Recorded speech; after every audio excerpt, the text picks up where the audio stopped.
Hi, and welcome. I'm the Reverend Dr. Cheryl Gaver, Presbyterian minister of 3 congregations in Eastern Ontario. And thank you for joining us for our Bible study on Revelation chapter 11.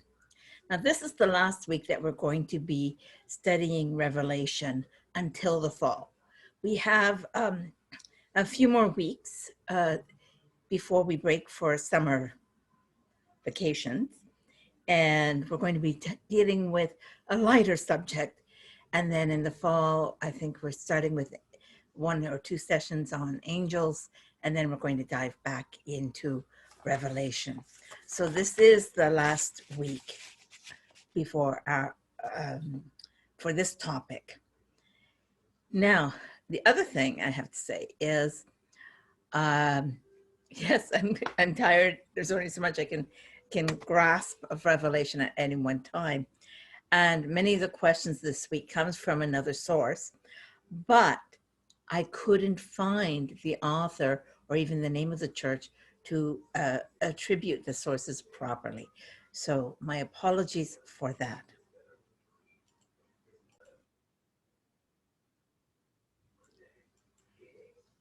So it does come, the questions do come from storage.cloversites.com, Connect Church 1, and then it's something that's been archived, and it's just chapter 11 questions and information. So the first question they asked was, what images in the chapter must be symbolic or which ones must be literal? And that's not as easy as you might think. I mean, some of the images, it's quite clear. These are symbolic images. So when we're talking about the beast coming out of the abyss, we're talking about the olive trees and the lampstands and the fire coming out of their mouth. Those are pretty obvious. These aren't real creatures and the witnesses or the lampstand. No, these are symbols of something else. Even the fire must be a symbol for the word of God.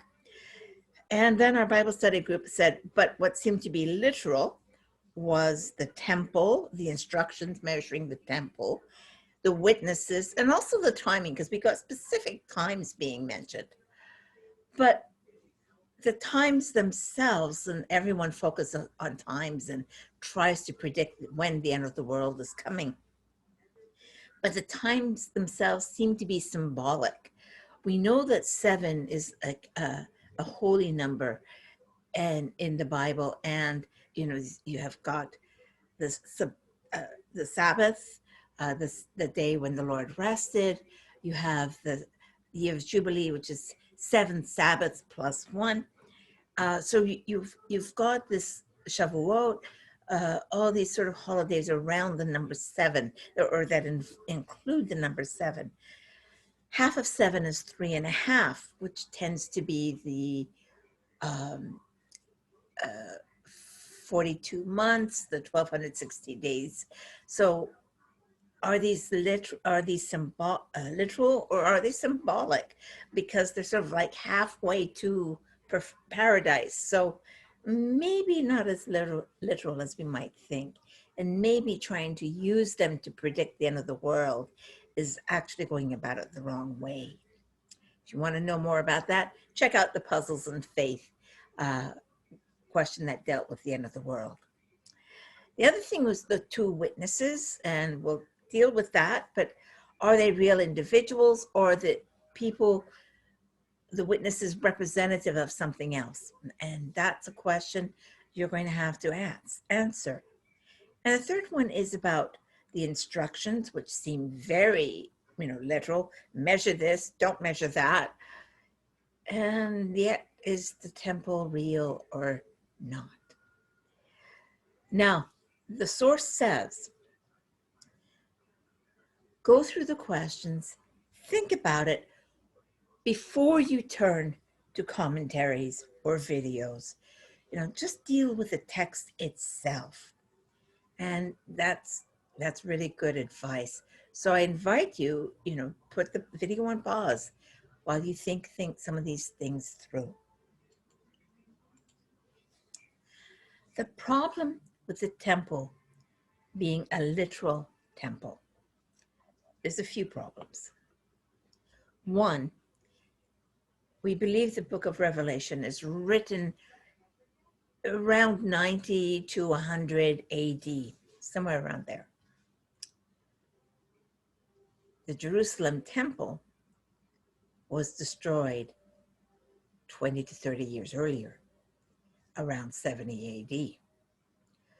So there is no way John, who is a prisoner on Patmos, can be transported to the temple,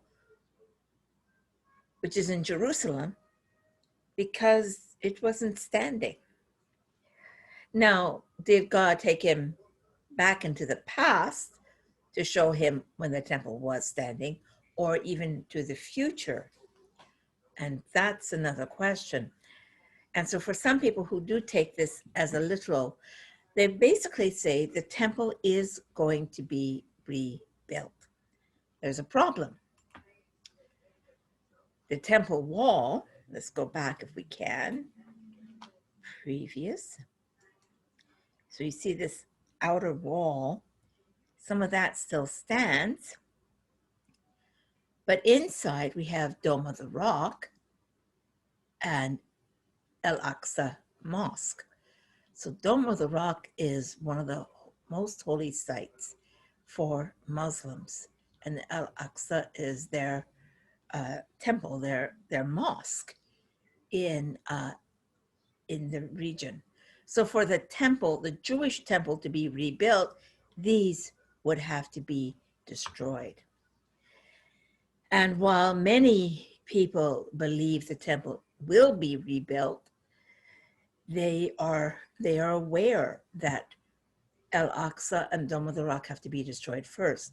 So whenever Israel does something like sending troops into either place, it usually triggers some violence from the Muslims, because they're afraid that the Israelis are literally going to destroy their places of worship in order to rebuild the temple. And that is something that's, of course, many Christians, especially Christians in the evangelical side, are convinced, whether the Israelis destroy the Dome of the Rock and the mosque, they are convinced that these will be destroyed, if not by the Israelis, then by earthquakes, by God, and somehow the temple will be rebuilt before the end of the world. And so we've got some groups that take this very literally. Others take it symbolically. If you stop and think again, previous and previous. The instructions were to measure the temple, but exclude the outer courts of Gentiles. So is this a message for Jews only, or for Jews and Gentiles? Are the Gentiles going to outnumber the Jews? You have all sorts of different ways of interpreting this symbolically. And then in verse 3, we hear about the two witnesses who are going to prophesy for basically 3.5 years. What are these witnesses like? And who are these witnesses? Come back. And I'm going to stop the share. So there's many guesses about these witnesses. Some you might see just based on what I've said so far. They could be Jews and Christians. So the ones in the temple and the outer courts. They could be, if you think of the transfiguration, Moses and Elijah. Remember when Jesus was transfigured on the mount, there was two people beside him. These two witnesses, Moses and Elijah, the law and the prophets, Jews who follow Moses and the law, Christians who follow Jesus and the prophets and the leadings of the Holy Spirit. So both of these groups are coming together to be the witnesses at the end. There's another reason why we might think of Moses as being one of the two witnesses. And there's some kind of similarities between the plagues in Egypt and the disasters in Revelation. So, and there's also just the progression. So we know some of the plagues in Egypt was, the water turned into blood, darkness, hail. We've got some of that happening in the book of Revelation as well. What is the Exodus story? The Jews, the Israelites, were suffering at the hands of the Egyptians. All these things are happening, and the Egyptians are getting the worst of it. Of the Israelites, the Jews are somehow spared. When you've got finally have the killing of the firstborn of the Egyptians, the Jews are brought out of slavery into a new life, into the land of milk and honey, which is modern day Israel. So what is the book of Revelation telling us? Christians and Jews suffering at the hands of the world at large, all these disasters happening, and somehow we're spared, or at least we survive them, go through these horrible things, and the worst is to come. And God's going to lead us from all the suffering here into our promised land, which is a new heaven and a new earth, or paradise. So Revelation and Exodus in some ways are following each other. And so, yeah, it makes sense that one of the witnesses is Moses, because it's going to point us back to Egypt and also forward to our promised land. Another possibility is Enoch and Elijah. Well, you might say, well, that doesn't quite make sense. Who's Enoch? Okay, Enoch and Elijah are the two people specifically mentioned in the Old Testament who never died. Elijah is taken up in a chariot, and Enoch is taken up by God, or swept away by God. So they don't die. They've been taken out of time and space, and now they're going to be dropped back in time and space, back into time, and preach, prophesy, until they are killed. And that leads to some more questions. Now, I'd mentioned Jews and Christians. And one of the questions was, remember, they're described as olive trees and lampstands.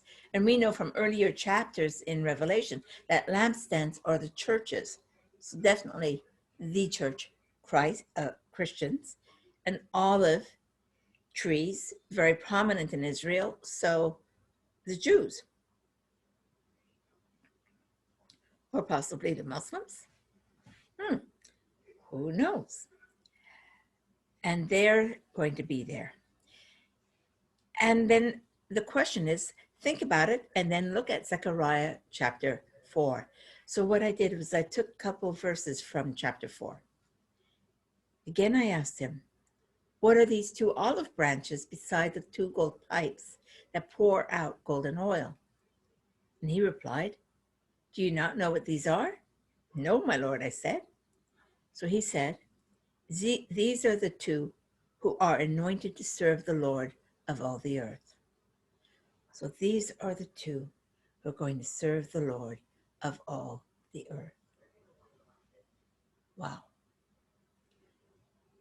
This tells us quite a bit about John, because by now we see he's drawing on the imagery that from the Old Testament, lots of imagery, not just in this chapter, but in all the previous chapters too. He's drawing on the apocalyptic writings of the Old Testament, Daniel, Ezekiel, Zechariah, and he's using it to create something new. So he is someone who is immersed within Judaism. Is he writing to Jews who follow Jesus? So Jewish Christians who are equally immersed in the subject matter? Probably, because when you're talking about olive and olive branches, olive oil, lampstands, this is imagery from the Old Testament. Would the Romans and Greeks have been as familiar with it? Possibly, but probably not.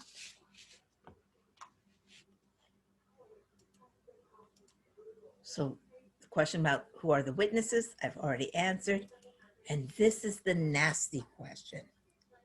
The witnesses are killed. What question is raised about God being in control? Wow. This is probably the core question for any religion. And the core question is, we're called to be good. Why do bad things happen to good people? Every religion has to wrestle with that question in some way.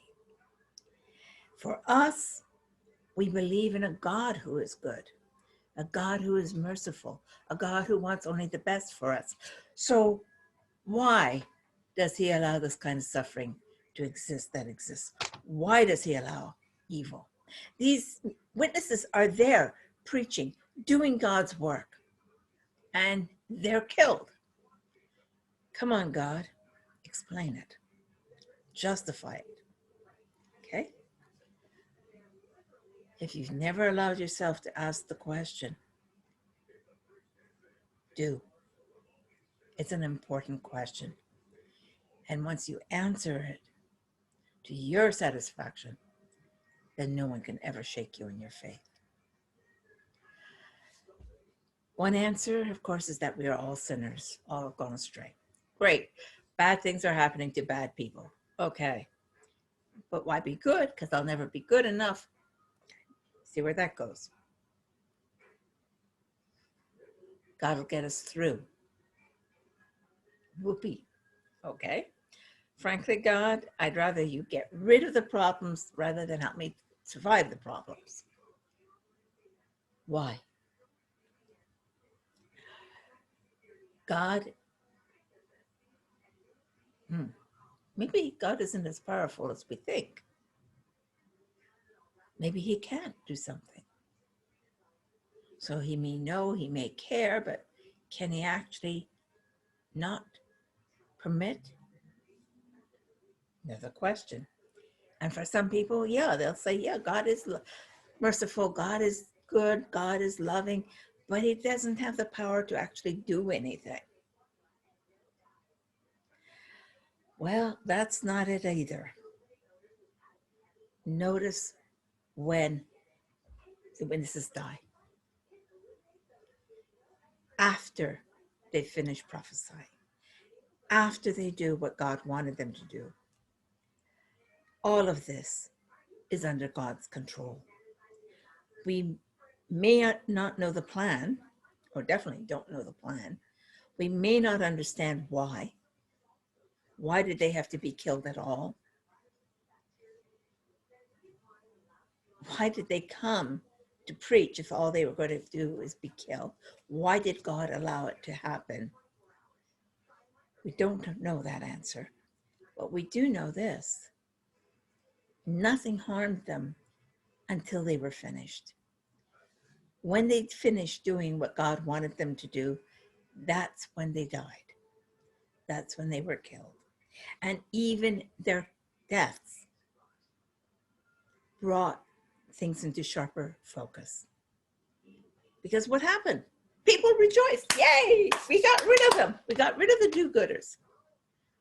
Okay, realize we've been setting up the world for that kind of scene where people who follow the law, the prophets, have values, have a sense of right and wrong, sense of justice, compassion, caring for others, helping others are on one side.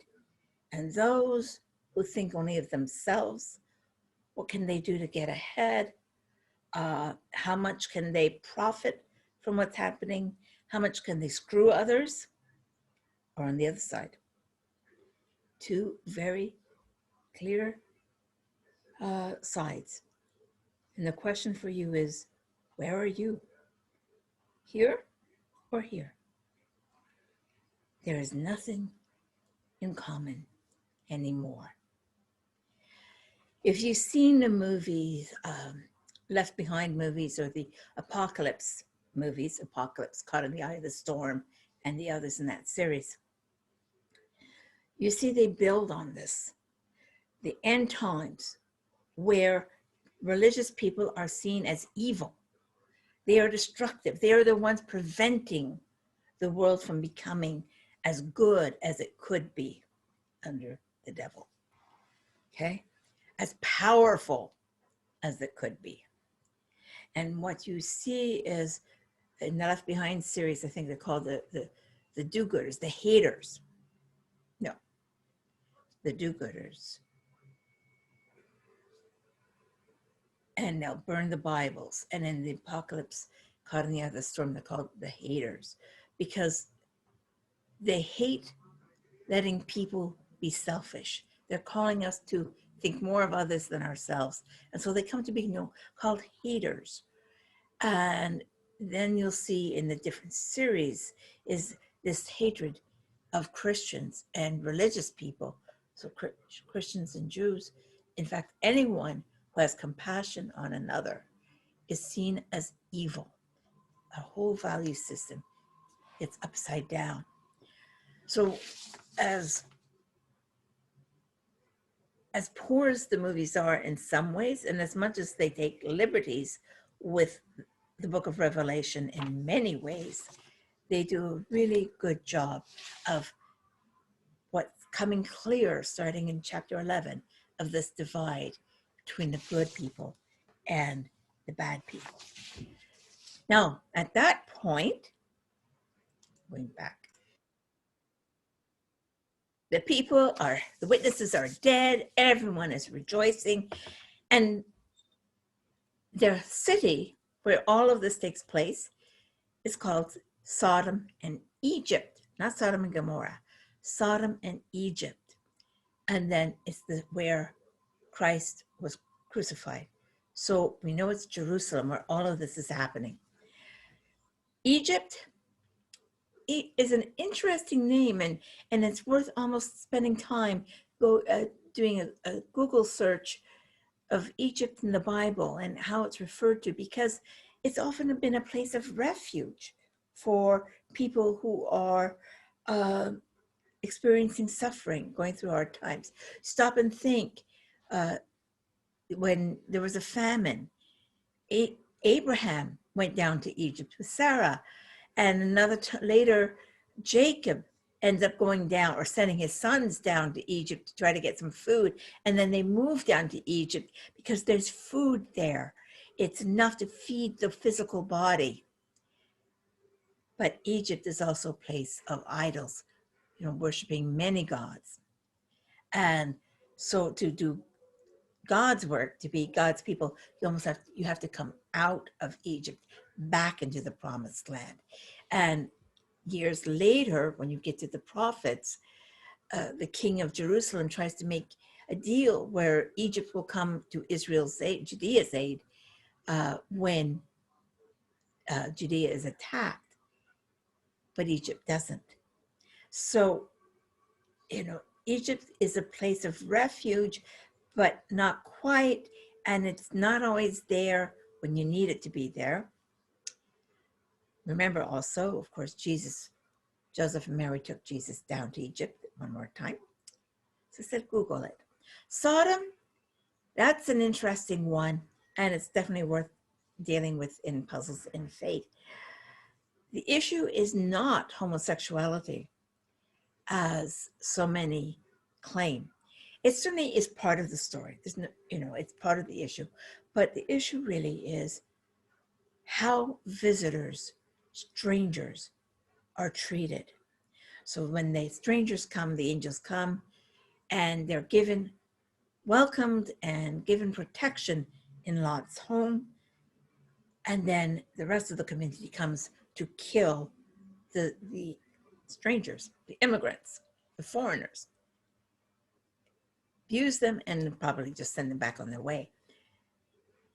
This is such an affront when you are called to help one another, look after the vulnerable, and this is how you're treating the strangers in your midst. And this is what leads to Sodom's destruction.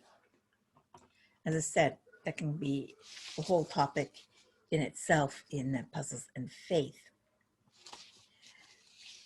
But it emphasized that divide between God's people and the others. And then, of course, wham! The witnesses are brought back to life. Hooray! Wow, what a promise. They're dead, and now they're alive. And we know at this point, it's not they've been resuscitated. They are alive. They're taken into heaven. This is something dramatic. We are into the last days, folks.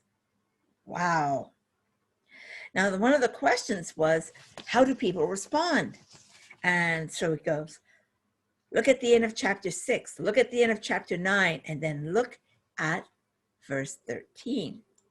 Because in between the resurrection of these two witnesses, and they're going up to heaven, we've got an earthquake and people killed.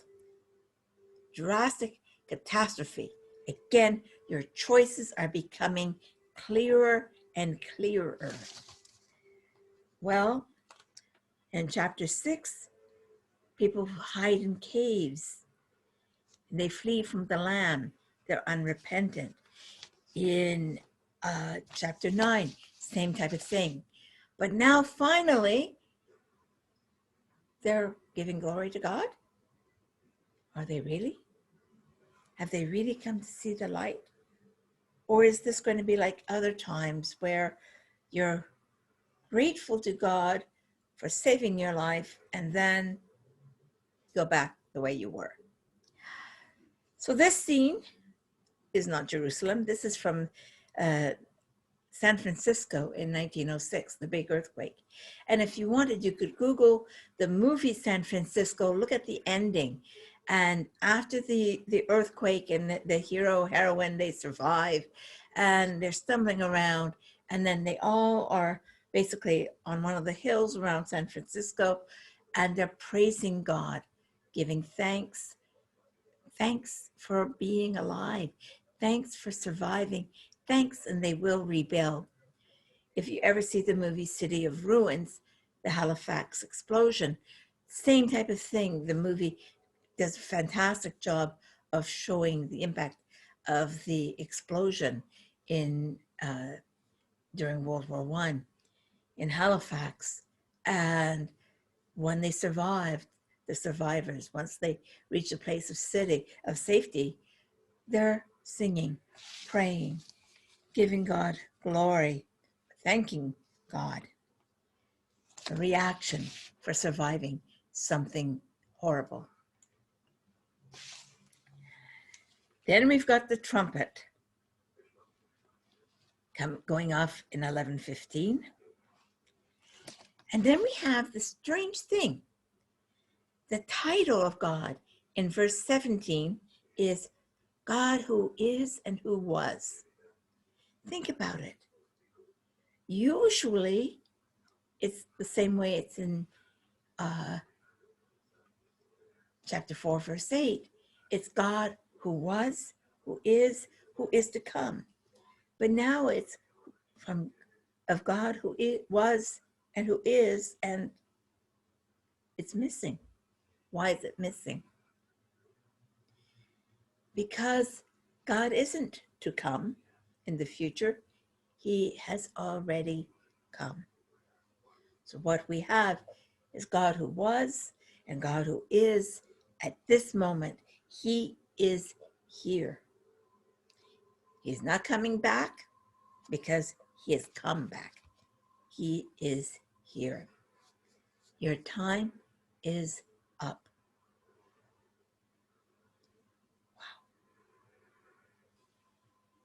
Wow. Wow.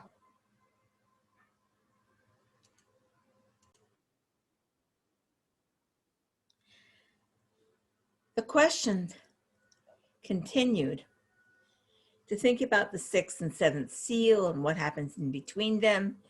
In what way are the sixth and seventh seals and what happens between them similar? What way are they different?